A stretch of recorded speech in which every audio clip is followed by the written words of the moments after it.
buhay. Karamihan, katulad din natin dito sa Pilipinas. Kasi mayroon din sila magbahay doon sa mga libingan. Kasi ang libingan doon may mga bahay. Kung hindi ako makakuha sa Allah Ta'ala, may magsabi sa akin isang estudyante, makalagay sabi niya dito, makatumira sa libingan, higit na 1,000,000 pamilya.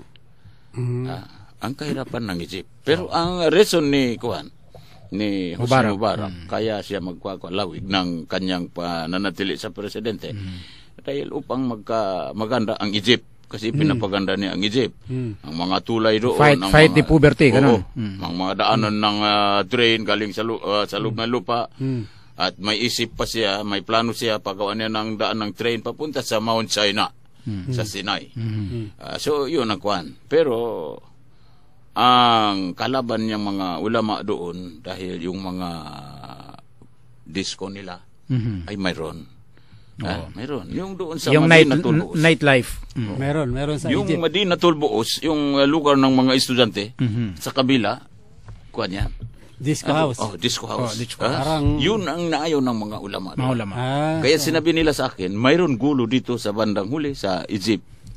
Mabuti, ganun lang ang awa ng Allah Ta'ala, walang lumalanak ng dugo, kundi napatalsik lang. Napatalsik nila.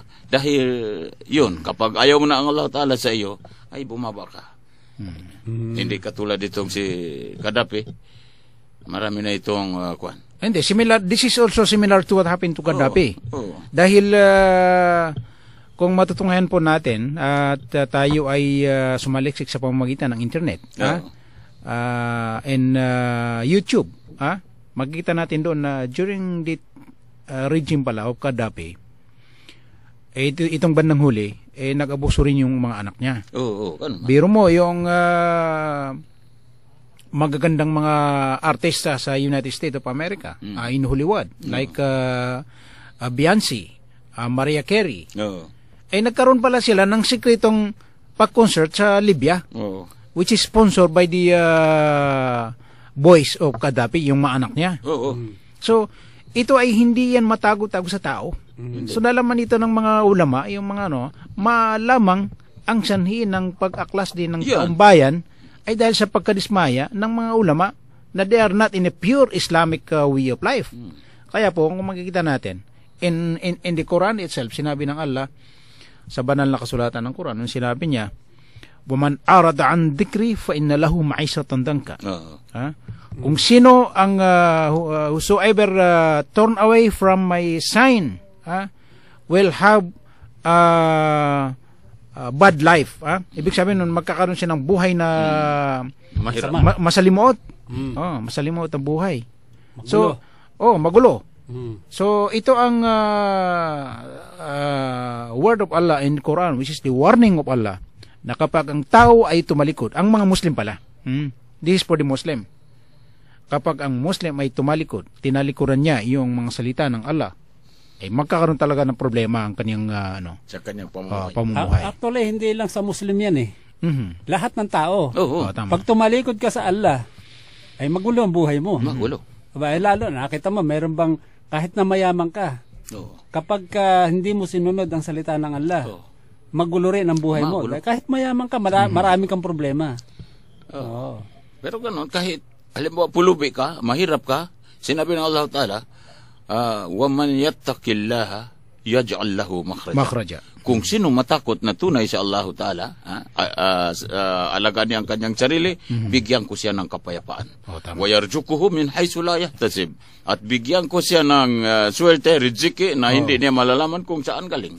وَمَنْ يَتَوَكَّلْ عَلَى اللَّهِ فَهُوَ حَسْبُهُ. Kung sinong tao, ipagkaloob niya ang kanyang sarili, ang kanyang gawain sa Allah Ta'ala ang magbista sa kanya, mag-isip sa kanya kung anong magawa niya.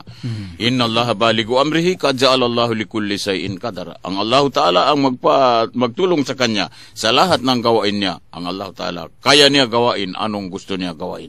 Pero basta doon lang tayo sa takot ng Allah Ta'ala, takot sa Allah. So, ibig sabihin, kailangan bago tayo gumawa ng anumang bagay, kailangan tingnan muna natin kung tayo ay nasa ilalim ng Allah. Yan. Dahil kung lalagpasan natin yung kanyang karapatan at ang kumbaga yung ating sarili, ang ating susundin, nakakalimutan natin ang Allah.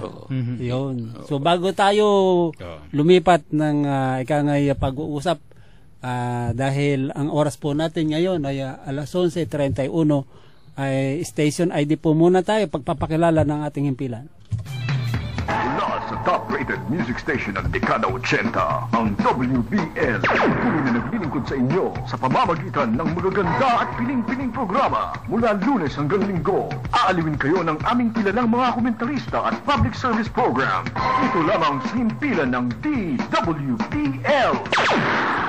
Ang DWBL ay kasapi po ng KBP, Kapisanan ng mga broadcaster sa Pilipinas. Ang oras po natin ay alas 11:33 ng tanghali at narito po, nakikinig pa rin po kayo sa ating palatuntunang Spirit of Islam dito po sa ating himpilang DWBL.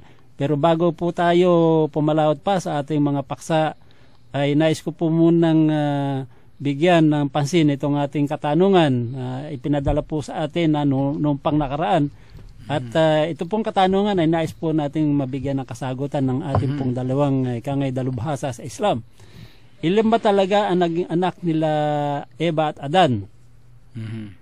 Unang tanong yon, mababasa ba ito sa Quran at ano po ba ang tunay na dahilan ng away nila Cain at Abel at humantong ito sa kamatayan ng isa? Yan, wala pong pangalan pero meron pong number po dito na yung pong sender. Yan. So, alin po, kahit sino sa inyong dalawa, pwedeng tumugon. Pagtulungan natin yan. Sige, mauna ka. Muna ako. Bismillahirrahmanirrahim. Hingi tayo sa Allah Ta'ala, sana hindi tayo nakakamali. Si Adam, hindi natin salay-salay magmula, pero yung pagdating nila dito, si Adam sa lupa, dumating si Adam sa Pakistan. Si Hawa, that is in the Indian land. Oo, doon sa Pakistan tinatawag. Okay. Tapos si Hawa dito sa Jeddah. 80 years sila bago magkita. Papunta si Eva doon sa Mount ng Arapat, kaya tinatawagan Jabalur Rahmah, magtawag siya kay Adam. 80 years na. Tapos yung ang boses ni Eva na-connect punta sa lupa, sa bato, parang lumakad kaagad doon sa kinarunan ni Adam. Marinig ni Adam ang boses ni Eva. Para siya makagising kaagad ganun. Tapos tumakbo siya. Sa isip ni Adam, parang dalawang hakbang niya lang magmula doon sa kinarunan niya hanggat sa Jeddah. Magkita sila doon sa Arapat. Kaya tinawag yan Jabalur Rahmah. At doon na sila ngayon sa Arapat. Magdua si Adam, sabi niya, Allahumma magfir lana, pa in lam tagfir lana, lanakunan na minal khasirin. Yun lang palagi tinatawag ni Adam sa Allah. Ya Allah, sabi niya, patawarin mo na kami. Kung hindi mo kami papatawarin, magkakaroon na kami ng mga taulugi. So ngayon, pagpakuan natin na lang magkakaanak sila. Buntis ang Hawa. Pag buntis ng Hawa, lumabas isang babae at saka isang lalaki. Si Kabil, may kambal siya, babae. Pagkatapos naman sumunod si Habil. Sa pangalawang taon. Oo. Sumunod si Habil. Tatlo na sila. Yes. Ngayon, gusto ni Kabil, asawahin niya itong kambal niya. Ayaw ni Adam. Yun ang batas ni Adam. Hindi niya papag-asawahin pag kambal. Yes. Gusto ni Adam, maasawa ni Habil. Na ngayon ayaw ni Kabil kasi siya ang panganay. Hanggat pinagkurban sila ng Allah Ta'ala, ng Adam, pinagkurban sila sa Allah. Kaya magkaroon ng kurban, magmula dyan. Na itong si Habil, maganda ang buhay niya. Medyo mayaman siya. Si Abel. Si Kabil. Si Habil ito, ang source niya, mga gulay, magtanim-tanim lang siya. So magkurban sila. Hindi tinanggap ng Allah Ta'ala ang kurban ni Kabil. Ang tinanggap yung pag-alay. Oo, ang tinanggap yung kurban ni Habil. Kaya sinabi nila, patukubbila, sabi ng Allah Ta'ala, patukubbila kurbanan, walam yatakabbal min al-akhar. Yung magbigay sila ng kurban, hindi tinanggap ng Allah Ta'ala ang kurban ni Kabil. Doon magkakaroon na ang... Ito yung panganay. Oo, hindi tinanggap ang kurban ng panganay. Tingnan mo na. Kasi sa mga tagapakinig natin, baka hindi alam yung Kabil sa Habil. Oo. So, alin ang si Cain dyan? Ang panganay dyan, yung Kabil.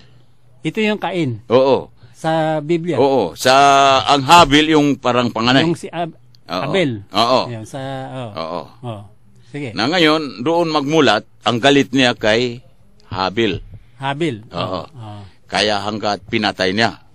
Doon nagsimula yung galit niya. Yung, pinatay niya. Kasi nainggit siya. Oo. Mainit siya dahil hindi niya maasawa yung kambal niya.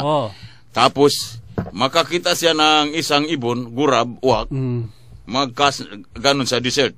Ang ginawa niya naman, kaya doon tayo makakuha, maglibing, ilagay sa lupa. Kinuha niya ang lupa doon ilagay niya ang bangkay ng kapatid niya. So, ibig sabihin, merong yung uwak yun, di ba? Oo, uwak. Naglaban sila. Oo. Nung dalawang uwak. Oo, ganun. Napatay nung isang uwak. Oo. Yung isa. Pagbagsak sa lupa, tinabunan niya. Yun. So, yun naghukay siya at tinabunan niya. Naghukay siya, tapos tinabunan niya. Nakita yun ng kwan. Yun ngayon ang mensahe para ipakita ng Allah yung paraan ng paglilibing. Ayan. Tuloy mo. Ngayon, tapos niya pinatay ang kapatid niya, umalis na siya. Yun, magkaroon na doon maging kriminal. Kriminal na siya, umalis na siya. Kabil. Si Kabil. Yung makapatay kay Habil. Kasi si Adam, 12 ang kanyang anak. 12 ang kanyang anak. 12 kambal. May mga kambal, pero maging dalawa hindi sila. Hindi lahat kambal. Mayroon hindi kambal, mayroon kambal. Oo. 12 ang anak ni Kabil. So paano dumami ang tao? So ito ang may para bilang karagdagan. Ang in my own research, ito hindi kasalungat doon sa kaya dinidiscuss ni Ustad Ibrahim. Noong unang panahon ay nanganganak si Hawa o si Eva ng kambal. Oo. Yung unang kambal, babae at lalaki. Yung kambal niya, babae at lalaki. Hindi katulad ng mga karamihan ng kambal ngayon, magkaparehas ng lalaki sa lalaki. Yun sa kanya,